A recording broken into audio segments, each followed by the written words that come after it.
Shalom, welcome to the Jewish View. My name is Rabbi Nachman Simon with the Chabad House of Dalman. I have a very interesting guest with us today, Mr. Isaac Brown. Isaac, can I call you by your Hebrew name, Yitzchak? Sure, be my guest. My pleasure. Hebrew name. I don't get called by my Hebrew name much in Albany. Yeah. Well, he has a very interesting story, and then I wanted him to talk about his paintings, but first let's start from the beginning. In the beginning, that you were, you want to talk about your days? I went to Israel when I was almost 18 years old. I started off on a kibbutz. I believe it was called Stelio. I worked in the carrot factory in the cotton fields. Yeah. In the cotton fields, a nice Jewish boy. Anyway, as things went on, Was it a religious place? It was actually a religious kibbutz, but a religious kibbutz is not exactly what you'd call very orthodox. Yeah, there was a davening. There was a davening on Shabbos. The food was kosher, of course. But not everyone there was religious exactly. But as things went on, I decided, I met somebody named, a friend of mine introduced me to someone named Ira Rappaport, and I ended up on one of the first yeshuvim in Israel, called, at that time it was called Kadum, better known now as Elon Moreh, I think. I don't know what year are you talking about? This was 79, I believe, 79 into 80. Mm-hmm. Yeah. No, I'm sorry. Excuse me. 77. I went to Israel in 1977. It's probably 78, 77, 78. And then in 1970, I lived on Elon Moreh. I worked in a matechet factory making tank parts for the army. Really? Yeah, a real crowd, Why did you decide to? I mean, it's interesting. You're a farmer. You're in a factory. I was always so many things you could have done. I always felt that what was important was not the destination, but the journey. To see how much I can encapsulate in my life, and being, taking on different roles, basically. So, when I was young. Mainly the reason I went to Israel when I was young, I read books like Mila 18, I don't know if you're familiar with it, by Sure. The Warsaw Ghetto. Ari Ben Cannon was my hero, Exodus, of course, by Leon Uris. And I decided at that point that I wanted to go to Israel. And, of course, as I was in Israel, I'll be honest with you, when I lived in America, I lived in Flatbush, I lived in Borough Park. I was unhappy being Jewish. I was just sort of ashamed a little bit. But when I went to Israel and I saw, the people there, that they were not necessarily, because I was never really from in the sense of, means religious. I was more spiritual than religious. I believed in a God, I believed in Hashem, but it wasn't the same, I didn't believe the garb, the different, the Bekishes and all that, the Strimals. I thought it was overdone. But when I got to Israel and I saw the way the people were there, didn't necessarily need a yarmulke, you didn't need anything, but you were in the army, and you were at Nachalut.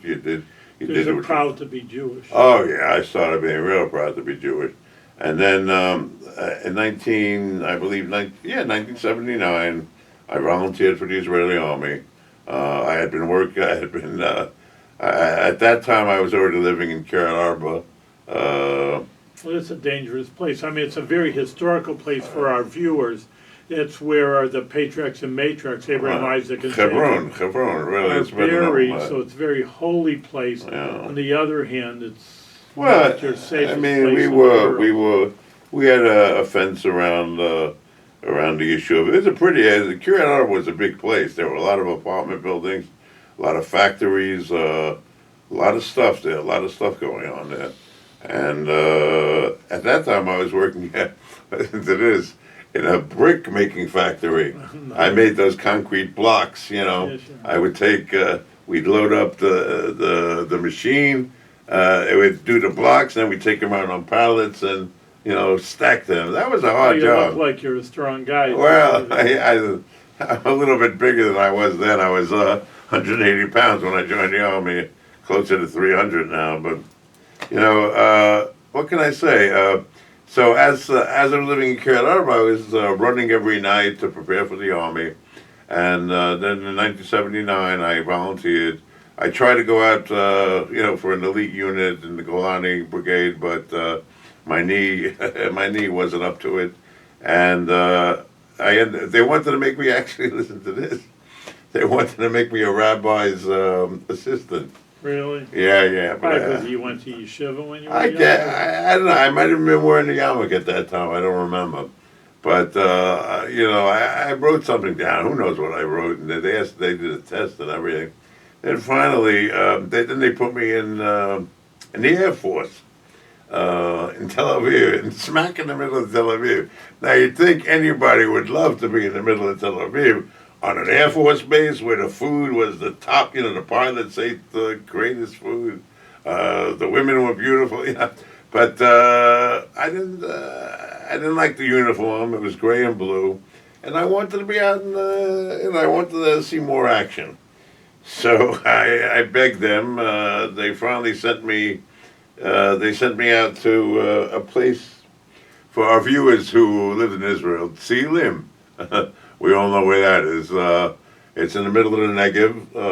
Not in the middle of the Negev. It's near Ben Gurion's living place. And they made me what they turned me into. It was a training base where they trained with tanks and totachim and infantry, and they made me. I was responsible for all the weapons. I had what do they call it? Those things that they use on the ships, those metal containers, because this was the desert. We didn't have buildings. I had a metal container full of weapons. I had a shack that I lived in, a tin shack, with a bed. And when we used to shower, we had to light up. They had these dudim. The dudim we had to light up to get hot water. And of course, not to be disgusting, but we had to use a hole in the ground to defecate. There were no toilets. So in the boondocks. Yeah, it was real. I got what I asked for. Let's put it that way. So things. I was on that base for, I'd say at least a year. Really? And then I requested. The Negev was good and bad. It was boiling hot in the daytime, and it was cold at night. But I was a Chayal Boded at that time, what they call a lonely soldier. I didn't have much family there. My grandmother was living there, but they didn't consider that really family because whatever. But I had the connotation of a Chayal Boded, and then then I asked to be closer to home because I was in love with this girl who lived in Kiryat Arba.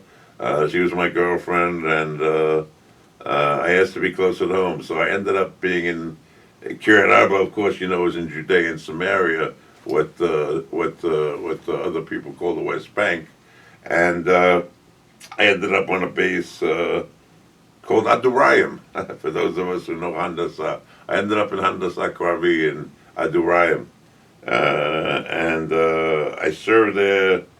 I guess that was the remainder of my service in the 3 years. And the end run, I was Samal Toran one night for the So guard. you were in the army in Hebron, you're saying, Kiryat Arba? Yeah, well, that's where I was living at the time, and I was on a base it was on the way to Beersheba, the base. It was maybe 6 miles from Kiryat Arba. So, you were on guard duty? I mean, what? I did all kinds of things. I was also responsible for the weapons, but like I was saying, I was Samal Toran one night, which meant you had to be responsible for all the guards that were, watching the base. So, it wasn't unusual for people to take it easy on that type of thing. But for me, I decided, let me walk to all the guards and see what they're doing and see what's going on. So I ended up doing a sivuv with the whole basis, and I found lights out. I found boxes of ammunition. So the next day I went. There was a lieutenant colonel named Shlomo Aronishki, who later became the head of the police in Jerusalem. Very nice man. And I gave a report. I told him, listen, hey, the lights are off here. God forbid somebody comes in here. This one was sleeping. That one was there.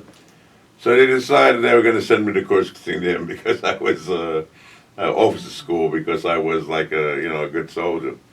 So I only had 6 months to go at that point in time. I was hesitant, but I went.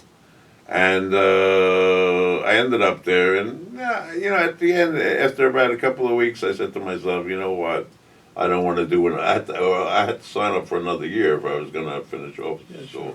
So I decided, enough is enough. I left Kursing, and I started my life.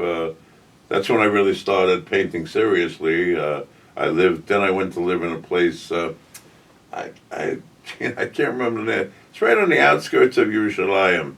It's a town on a mountain. I rented a beautiful house from a nice Egyptian Jew, and I bought a drawing pad and some paints, and I started painting. Well, when all of a sudden you got into painting, you weren't like into painting? No, when I was young, kid? I was young. Don't be angry, but I used to draw in my Gemara and I used to draw faces in all my books, And when I was a kid, when I was 6, they used to bring me those, if you remember, paint by numbers. Yeah, sure. Yeah, so showing my age, but when the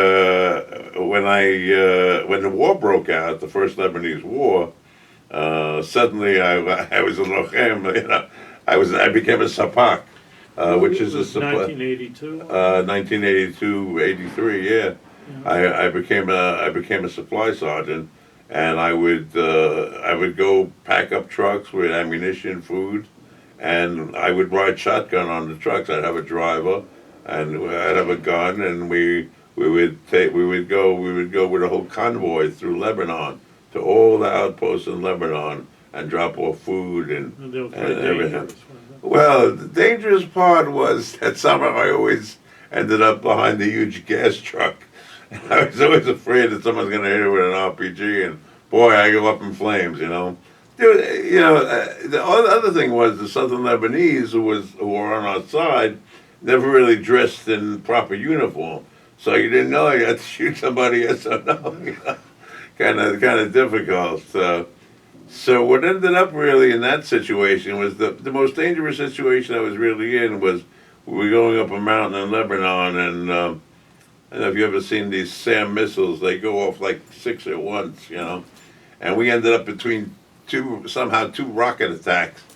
And, I said, well, this is it, But they brought in one tank in front of a truck, another tank in back of us, and they took us up this steep mountain, the tanks shooting and stuff. It was, real, like a movie, I was living in a movie, but thank God I made it out of that. And I did two tours of 30 days each in Miluim in Lebanon. And, it was hard for me, I'll be honest with you.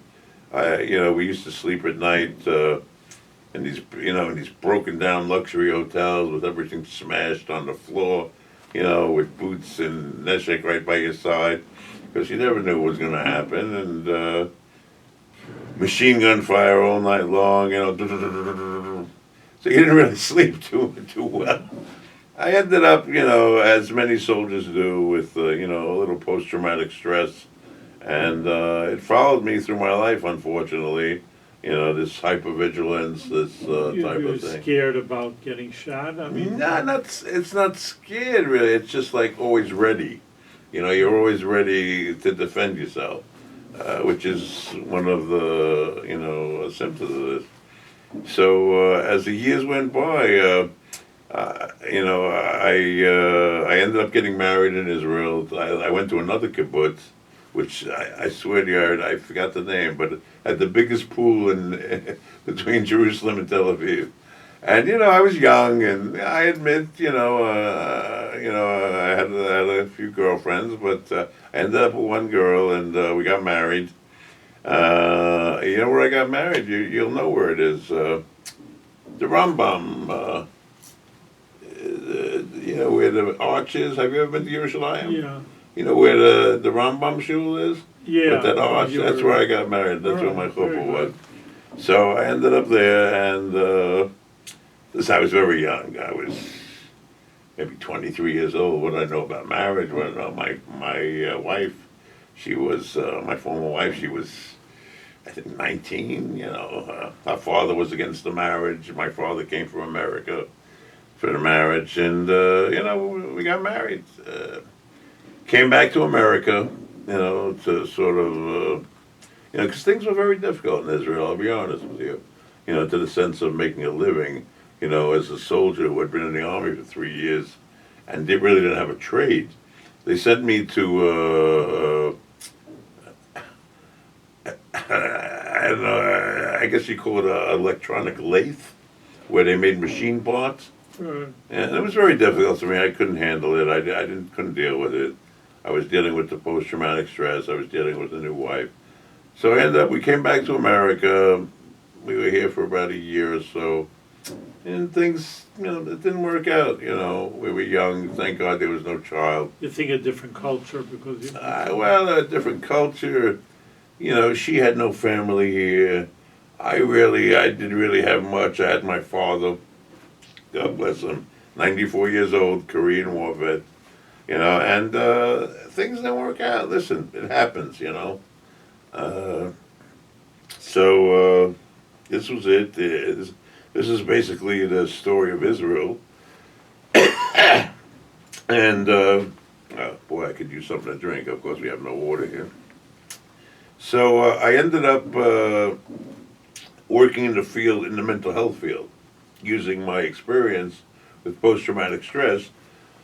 I started working at South Beach Psychiatric Center as an advocate for people, a part-time job. Then I ended up working as a generalist in the clubhouse. There was something called the clubhouse movement, where we helped people get work, we gave them transitional employment, we taught them how to cook, we taught them all kinds of things. Then I got a job at a place called Baltic Street. At that time it was called Baltic Street Mental Health Board. It was just starting. There was funding for $96,000.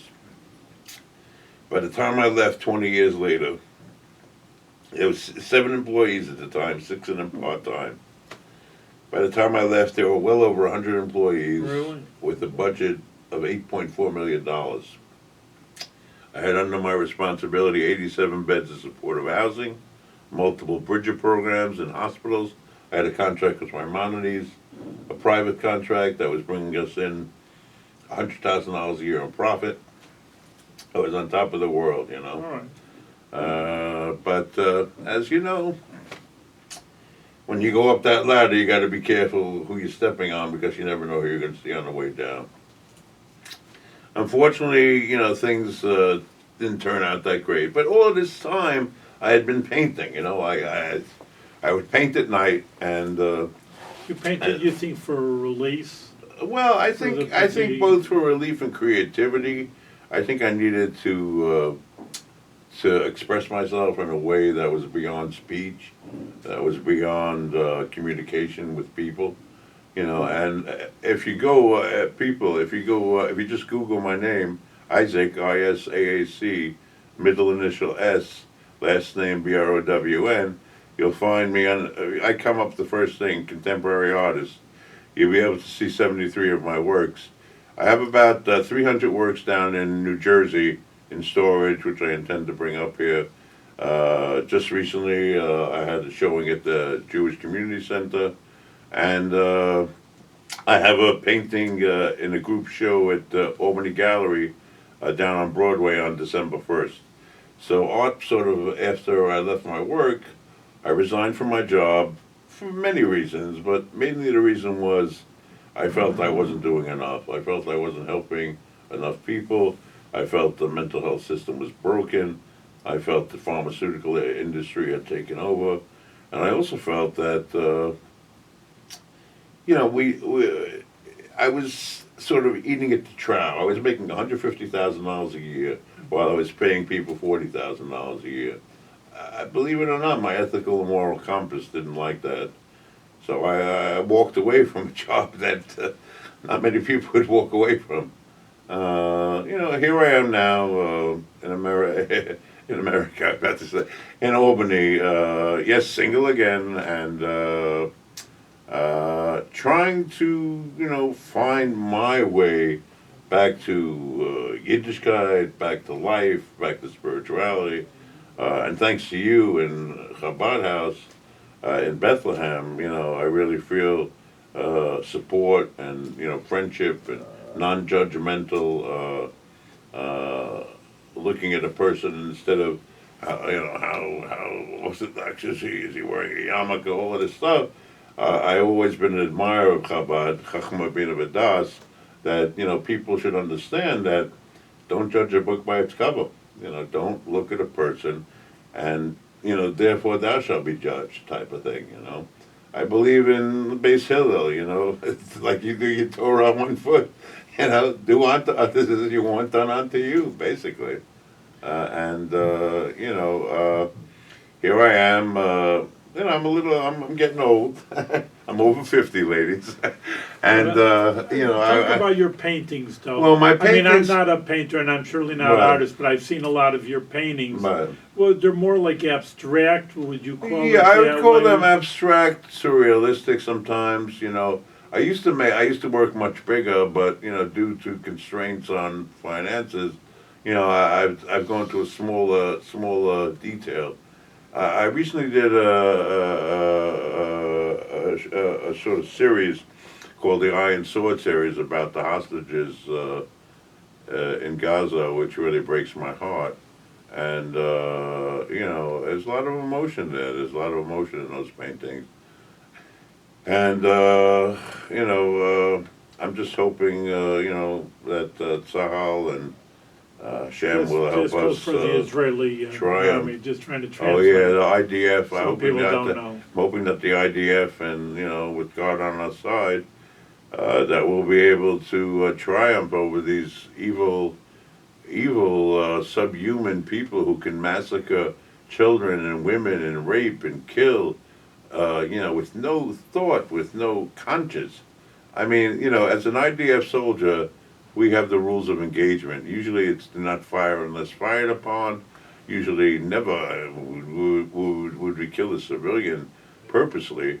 Whatever stories they tell you on the news is basically a lie. I mean, we've supplied fuel to their hospitals.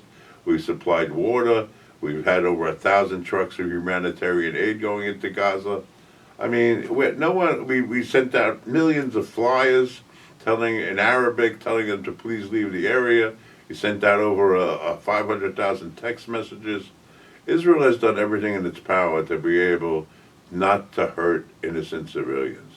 And, the Palestinian people, for all that they are, many of them want peace. There's something called Whispers from Gaza now that an American went and did, where people who are living in Gaza say, we don't want Hamas. We want Hamas wiped out. They have turned us into poverty, not the Jews. I mean, listen, years ago, we turned over Gaza, which was a thriving community of greenhouses, growing trees, fruit trees, everything. As soon as the Palestinians took it over, they burnt everything to the ground. Okay? What can we do? If we can't even give them Gaza and get along economically, I mean, my idea would be to get along like a business deal. Hey, listen, let's do this together, and if this works out, hey, who knows what can be from it. But the problem is that the fanatics, and it's not even about Islam, the fanatics of Islam who want everyone who is not Islamic to be called an infidel and to be killed, that's a problem. They want to put it, as Golda Meir said, Rabbi Simon, I think Golda Meir quoted a long time ago, if they put down their guns, there would be peace. If we put down our guns, we'd all be killed again. So basically, it goes back to the same reason I signed up with Sahel. You know, that if God forbid it comes to it, whatever, you know, I'm going to be able to use those weapons to fight back. I will not. There's no more gas chambers. There's no more extermination of Jews. You know, never again. You know, when I was young, I was in the JDL. When I was younger, older, I'm ready. I tried to go back to Israel. They won't take me. They say I'm too old. So the age now is 45, up to 45 for the army. So it's very sad in a way that at this day and age, people are still fighting over stupidity, and people would murder babies and women. I mean, it's beyond comprehension. Yeah, well, it's the right thing, and you know, well, hopefully it'll end up in the right way. I mean, that's what we always hope. Listen, we have, what do we say? You know, bitachon, right? So We have to have trust. we have trust, and we have Faith. to have emunah. We have to have faith. You know, I mean, there's think, you know, not we a always- chaotic universe. There is a God. Good. There's a reason for everything, and we don't always understand what the reason is. To say the least. No. But let's end up on a high note. What if people want to see your paintings? Okay. That's an important thing. There will be displayed here in the Islam Library in July. And I believe you mentioned something about the shul. Maybe we could do something. At the Yeah. shul. Yeah, and Digital please, and art. if you'd like, please go to Isaac S. Brown, contemporary artist, and you could. There is a message board there. You can contact me if you have any interest in viewing my newer work. Since I've been in Albany, I've completed about. I've been here about 2 years. I've completed about 50 to 60 paintings, There's a lot. and you know, I'd love to Prolific. share it with the community at large. You know, I'm very I'm thrilled to be part of this show and to be an ally to Rabbi Simon and to Chabad, and to put my strength behind that, and to put my creativity behind helping Do you the have a Jewish lot of community Jewish grow. themes? That's what I was going to. Oh, Thinking about- a lot. You know, again, you know, it depends. It depends on what you look at and what you see. You know, I mean, what I believe in art is, like, let's say, for example, Rabbi Simon, you know, I see a picture of a flower, right? So for me, that's really like a photograph. Now, when I create something, and I believe that, personally, that my hand is sort of guided by a higher power, when I'm doing it, I don't even realize sometimes what I'm doing, but when it's done, suddenly it's done, and the picture comes out. And I want to leave something to the imagination of the person, because it's very important to me to get some emotion, whether it be sadness, gladness, or say, oh, this stinks. You know, at least I've turned the button within the person to start him thinking, you know. Excellent. All right, so we look forward, and I hope our viewers also look forward to looking at all your paintings, and I want to appreciate you coming to the Jewish Oh, View, thank you telling so about. much. Thank you so much. I so appreciate the agape love that comes from Chabad. It's a beautiful thing. All right, and we appreciate you too for everything you do and do for the Jewish people. So thank you. Thank you.